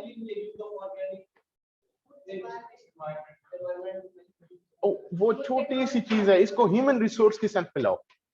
ह्यूमन रिसोर्स को कैसे हम अपलिफ्ट करेंगे तो इकोनॉमिक एक्टिविटीज आएंगी, टूरिज्म की प्रमोशन एक छोटा सा फैक्टर है। देखो देखो देखो, मैं आज आपको एक और मिसाल देता हूँ, सुनो सुनो सुनो सुनो, मैं कह देता हूँ कि जनाब डेवोल्यूशन ऑफ पावर करो, उससे आपकी इकोनॉमिक ह्यूमन रिसोर्स डेवलप होगा और उस ह्यूमन रिसोर्स की वजह से आपकी इकोनॉमिक प्रॉस्पेरिटी आएगी। डेवोल्यूशन ऑफ पावर का मतलब क्या है, पावर को निचले लेवल तक लाओ। पावर को निचले लेवल तक का मतलब ये है कि आप फैसले इस्लामाबाद में बैठ के सिर्फ ना हो, हर गली का फैसला उधर के लोग करें, उनको पता है कि क्या चीज है जरूरत है, क्या चीज नहीं है, किस घर वाले को पैसे की जरूरत है, किस घर वाले को नहीं है। जब लोकल बॉडी सिस्टम डेवलप होगा तो वहां के ह्यूमन जो रिसोर्स है वो सेटिस्फाई होगा। जब वो सेटिस्फाई होगा तो नंबर ऑफ केसेस भी कम जाएंगे जेल अदालतों में, ऐसी है ना। पीस बिल्टअप होगा, एक गली में पीस होगा, अगली गली में भी पीस होगा, पूरे मुल्क में पीस होगा। और जब पूरे मुल्क में पीस होगा आपका लॉ एंड ऑर्डर सिचुएशन बेहतर होगी, और जब लॉ एंड ऑर्डर सिचुएशन की बेहतर होगी तो आपको पैसा कम लगाना पड़ेगा सिक्योरिटी के लिए। कैसी है वो? Again economic benefit. जब यहाँ पीस होगा तो बाहर के लोग यहाँ आके इन्वेस्टमेंट करना पसंद करेंगे। ऐसी है। That is an other angle of economic prosperity या इकोनॉमिक सस्टेनेबिलिटी। लास्ट पॉइंट बस। exposure to the advanced kinds of media. Technological upgradation हमने कर ली, Yes, sir. उसके अंदर सारा ये आ गया। ठीक है। और Sir, implementation of law. Effective implementation of law, quick justice. फिर आप ओपन करवाते जाओगे, फिर और पॉइंट्स निकलते हैं। Effective implementation of law, quick justice,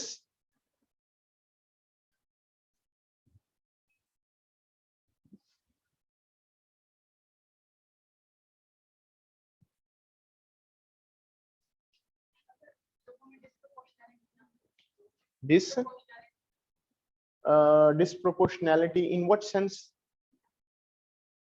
sir एक तो इस सेंस में कि अगर एक बंदा गरीब है और एक अमीर है तो मोस्टली जो है अमीर गरीब से बात करना पसंद नहीं करते। अच्छा, effective implementation of justice law का मतलब ये है कोई अमीर है, ताकतवर है, कमजोर है, सब बराबर।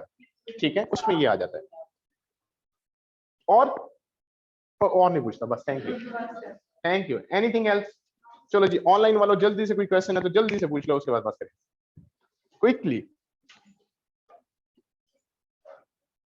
पूछ लो ऑनलाइन, मैं सुन रहा हूँ।